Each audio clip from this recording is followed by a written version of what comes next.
கிறிஸ்துவுக்கு அன்பானவர்களே, இந்த நாளுக்காக ஆண்டவரை ஸ்தோத்திரிக்கிறேன். இந்த நாளில் வேதத்துக்கு ஆராதனமாக ஆதியாகமம் 22ஆம் அதிகாரம் முதல் வசனத்தில் பார்க்குறோம். தேவன் ஆபிரகாமை சோதித்தார் என்று சொல்லி வேதத்தில் பார்க்குறோம். தேவ பிள்ளைகளை, தேவன் ஆபிரகாமை அழைத்த முதல் இதுவரைக்கும் அப்படியே வழி நடத்திட்டே வந்தார். தேவ பிள்ளைகளை பாருங்க, தேவ பிள்ளைகளை, தேவனை அறியாத நாட்களில் இருந்து தேவனை அழைத்து 75 வயதில் அழைத்து, தேவ பிள்ளைகளை இப்போ 100 வயது கடந்து விட்டன. ஆண்டவர் அவர் கொடுத்தபடி ஒரு அழகான ஒரு ஆண் குழந்தை ஈசாக்கை ஆண்டவர் கொடுத்தார். தேவன் வாக்கு கொடுத்தார், ஆசீர்வாதங்களை கொடுத்தார், எல்லாத்தையும் கொடுத்து வந்தார். தேவ பிள்ளைகளே, எல்லா சத்துருக்களுக்கும் ஆண்டவர் விலைக்கு காத்தார் என்று பார்க்கிறோம். இப்போ அவருக்கு ஒரு சோதனை வருகிறது. உன் பிள்ளையாகிய ஏகசூதன் என்று பாராமல் உன் பிள்ளையாகிய ஈசாக்க எனக்கு என்னப்படு பழி செலுத்து அப்படி என்று ஆண்டவர் சொல்கிறார். இது ஒரு சோதனை. எப்படி இருக்கும்? தேவன் தான் உங்களை அழைச்சிருக்கிறார், தேவன் தான் உங்களை குழந்தைய கொடுத்தாரு. இப்போதும் அந்த குழந்தைய பழி செலுத்தினா எப்படி இருக்கும் பாருங்க. நாமனா என்ன பண்ணியிருப்போம்? தேவ பிள்ளைகளை, அது எப்படி தேவனுடைய பேசுவாரா? தேவனுக்கு கொடுத்த ஆசீர்வாதத்தை அவரே இது பண்ணுவாரா அப்படின்லாம் கேட்டிருப்போம். தேவ பிள்ளைகளை, அது பிசாசு பேசுது எல்லாம் சில ஊழியக்காரங்க சொல்லிடுவாங்க. தேவ பிள்ளைகளை, தேவன் அப்படிலாம் பேசுவாரா? தேவ பிள்ளைகளை, உங்கள்கிட்ட என்ன பேசுகிறாரோ அது உங்களுக்கும் தேவனுக்கு தான் தெரியும். தேவ பிள்ளைகளை மற்றவங்ககிட்ட சொல்லும்போது அதெல்லாம் அப்படி பேச மாட்டார் அப்படிம்பாங்க. தேவ பிள்ளை ஆபிரகாமை பார்த்து அவர் சொல்கிறார், அவன் பிள்ளையை நீர் எனக்கு மோரியா மலையில் நான் குறுக்கிற இடத்துல நீ என்ன பண்ணல பழி செலுத்து, தகன பழி செலுத்து என்று சொல்கிறார். இந்த வார்த்தையை கேட்டுக்கொண்டு இருக்கிற தேவனுடைய பிள்ளைகளை, ஆண்டவர் உங்களை அழைத்த நாள் முதல் இதுவரைக்கும் வந்திருக்கலாம். தெய்வ பிள்ளைகளை, ஆனால் ஒரு சோதனை வருகிறது. தெய்வ பிள்ளைகள், அந்த சோதனைன்னா டெஸ்ட்டுன்னு வச்சுக்கலாம். தெய்வ பிள்ளைகள், எப்படி ஆண்டவருக்கு பயந்து நிற்கானா, எப்படிங்கிற அந்த டெஸ்ட்டில் நிலைக்கான பரீட்சை, அந்த டெஸ்ட்டில் அந்த பரீட்சையில் நீங்கள் நிலை நிற்கிறீங்களா என்று சொல்லி சில நேரம் ஆண்டவர் என்ன பண்ணுவார், பார்ப்பார். அப்புறம் அவனுக்கு எல்லாம் கொடுத்தான், அவனுக்கு உலகப்புறமான ஆசீர்வாதங்கள் கொடுத்தான். இதுவரைக்கும் அவன் நான் சொல்றதெல்லாம் கீழ்ப்படிச்சு நடந்தான், அவன் கேட்டதெல்லாம் நான் கொடுத்தேன், அவனுக்கு குழந்தை இல்லை குழந்தை கொடுத்தேன், ஒரு சின்ன டெஸ்ட் வைப்போம் சொல்லி டெஸ்ட் வைக்கிறான். தெய்வ பிள்ளைகளை, அதான் உன் பிள்ளையை நீ எனக்கு பழி செலுத்து. ஆபிரகாம் எதுவுமே பேசலைங்க. நாமன்னா என்ன பண்ணியிருப்போம்? ஆண்டவரே, என்ன மோசே சொன்னது போல நீர் அனுப்ப, வேற யாராவது இருந்தா அனுப்புறாந்தா அனுப்புவோம் அப்படின்னு சொல்லி என்னெல்லாமோ அதே போல நம்ம சொல்லியிருப்போம். ஆனால் ஆபிரகாம் எதுவுமே பேசவில்லை. இந்த வார்த்தை கேட்டுக்கொண்டிருக்கிற தேவனுடைய பிள்ளைகளே, தேவன் சொன்னா அதை அப்படி நீங்க செய்யும் பொழுது தேவ பிள்ளைகளே, எல்லாத்தையும் அந்த சோதனையில இருந்து ஜெயிக்கிறதுக்கு ஆண்டவர் உங்களுக்கு பலனையும் தைரியத்தையும் தடத்தையும் தருவார். தேவ பிள்ளைகளே, எல்லா தீங்குக்கு அவர் உங்களை விலக்கி காக்கிற தேவனாக இருக்கிறார். அந்த டெஸ்ட்ல நீங்க பாஸ் ஆகணும்.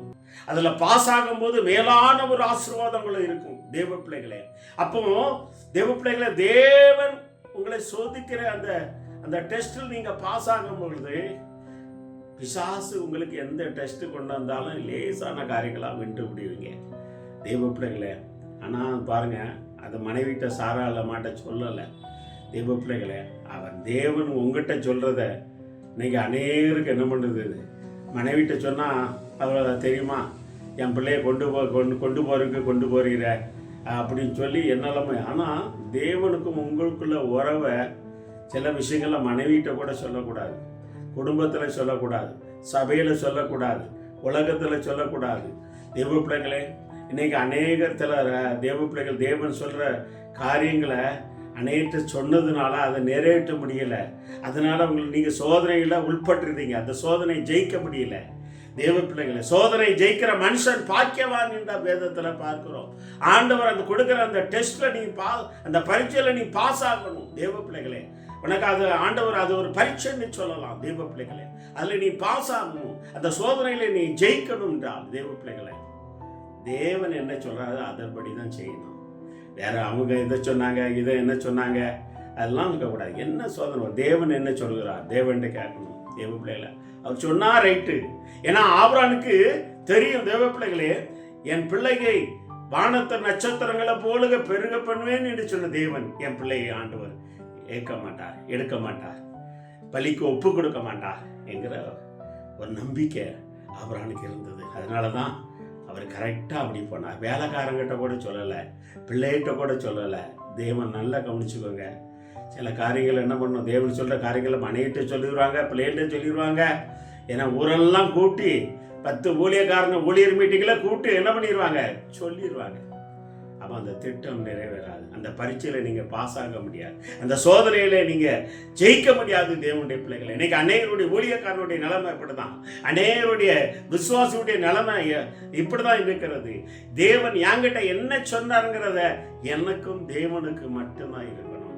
அப்போதான் அந்த உங்களுக்கு டெஸ்டாக இருக்கலாம், சோதனை, அது ஜெயிக்க முடியும். தேவ பிள்ளைகளை அது தேவனிடத்திலே கேட்கணும், தேவனிடத்திலே விண்ணப்பம் பண்ணணும் என்று சொல்லி அவர் சொன்னபடியே நீங்கள் கடந்து போகும் பொழுது, செய்யும் பொழுது தேவன் என்ன பண்ணுவா, எல்லாத்திலும் ஜெயத்தை ஒப்பு கொடுக்க மாட்டாருங்க. அவர் கொடுத்த குழந்தைய அவர் மறுபடியும் இழப்பாரா? தேவ பிள்ளைகளே, அவர் பழி சொல்லத்தை விடுவாரா? தேவ பிள்ளைகளே, அந்த இடத்துல தேவ பிள்ளைகளை அவர் டெஸ்ட் பண்ணுறா எப்படிங்கிறத. எவ்வளோ நாள் மட்டும் பேசிக்கிட்டு இருந்தோம், எல்லாம் பண்ணோம், எல்லா ஆசீர்வாதம் கொடுத்தோம், இதை என்ன செய்யறான்னு பார்ப்போம் என்று வேதத்தில் பார்க்குறோம். தேவன் ஆபிரகாமை சோதித்தார் என்று பார்க்கிறோம் தேவ பிள்ளைகளே. ஆனால் இந்த சோதனையில அவர் ஜெயம் பெற்று விட்டார். தேவன் என்ன சொன்னாரோ அப்படி அதே போல இந்த வார்த்தை கேட்டுக்கொண்டு இருக்கிற தேவனுடைய பிள்ளைகளை, உங்களுக்குள்ள நிறைய சோதனை ஜெயிக்க முடியாதுக்கு போற காரணம் தேவ பிள்ளைகளை, மனைவி பிள்ளைகிட்ட சில காரியங்களை சொல்றது, நண்பர்கிட்ட, வேலைக்காரங்கிட்ட, மற்ற ஊழியக்காரங்கிட்ட சொல்றதுனால இந்த சோதனைகளை நீங்க ஜெயிக்க முடியாது. தேவன் உங்ககிட்ட சொன்னதை நீங்கள் தான் அதை செய்யணும்.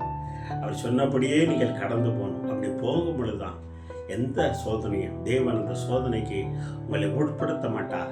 சோதனையில் அகப்பட விடமாட்டார் தேவ பிள்ளைகளை. அப்படி உங்களை விடமாட்டார். தேவன் தான் உங்களுக்கு வாக்கு கொடுத்துருக்கிறாரு, உன்னை ஆசீர்வதிப்பேன்னு சொல்லி. தேவன் ஆபிரகாமுக்கு அப்படித்தானே சொல்லி அவரை ஆசீர்வதித்தார்.